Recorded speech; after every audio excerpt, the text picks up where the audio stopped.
खलाई दूरबीन हबल के जरिए गुज़श्ता 20 साल से कायनात के बारे में तहकीक की जा रही है।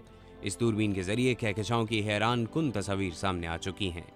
डॉक्टर एड वायलर नासा में साइंस के शोबे के एक इंतजामी ओहदेदार हैं। उन्होंने VOA को बताया कि इस पूरी मुद्दत के दौरान खलाई दूरबीन हबल मजमूई तौर पर 4 या 5 अरब मील का सफ़र कर चुकी है। किसी भी और दूरबीन की निस्बत हबल ने माजी का ज़्यादा गहरा जायजा लेने में माहिरीन की मदद की है। हमारी कायनात तकरीबन 13 अरब 80 करोड़ साल पुरानी है और ये बिग बैंग के तकरीबन 60 करोड़ साल के बाद वजूद में आई थी। वायलर कहते हैं कि हबल के जरिए खला का जितना ज़्यादा गहराई से जाकर मुशाहिदा किया गया है, इससे कायनात की इब्तदा और इर्तका के बारे में उतनी ही ज़्यादा मालूमात हासिल हुई हैं। और उसकी वजह यह है कि हबल उस रोशनी का मुशाहिदा कर रही है जिसने अरबों साल कबल कायनात का अपना सफ़र शुरू किया था। लेकिन अब हबल पुरानी हो रही है और 2014 में इससे काम लेना तर्क कर दिया जाएगा। ये फिल्म बंदी कोई आसान काम नहीं था। हबल के खला में लॉन्च होने के बाद से अब तक खलाबाज इसकी मुरम्मत और अपग्रेड के लिए 5 मरतबा वहाँ जा चुके हैं।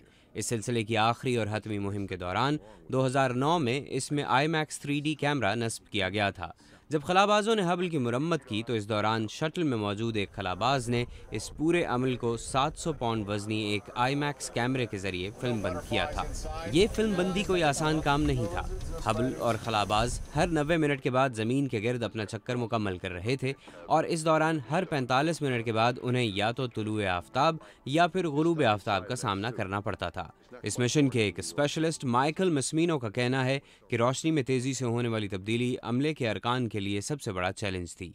वो कहते हैं कि उन्होंने खुद और अमले के बाकी अरकान और फिल्म साजों ने 3D ऐनकों के साथ फिल्म के प्रीमियर में शिरकत की थी। खला में सबसे रोशन चीज़ सूरज है और जब आप ज़मीन के तारीक हिस्से में दाखिल होते हैं जो वाकई बहुत तारीक है और आपके पास रोशनी को कंट्रोल करने का कोई तरीका नहीं है, इसलिए अगर रोशनी की मिकदार मुनासिब है और आपके पास तस्वीर खींचने का वक्त हो तो आप तस्वीर खींचते हैं। मिशन के एक और स्पेशलिस्ट जॉन ग्रांसफील्ड कहते हैं कि इसके अलावा दूरबीन की मुरम्मतों का काम भी किया गया था।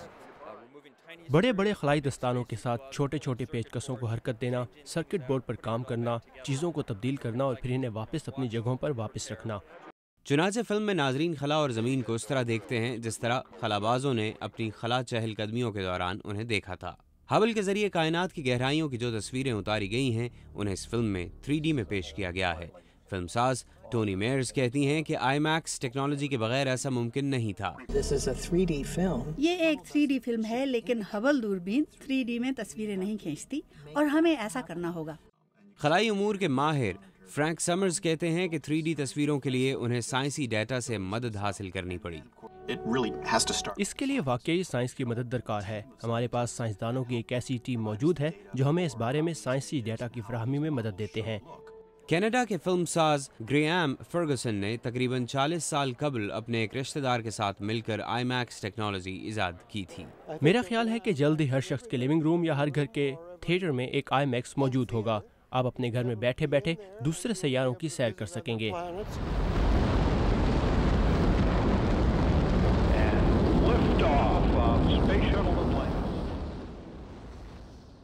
IMAX 3D में हबल मिशन के तजुर्बे के पेश नज़र मिस्टर फर्गुसन की पेशन गोई मुमकिन दिखाई देती है। इन सब बातों के साथ साथ एक और अच्छी बात यह है कि ये एक शानदार फिल्म है।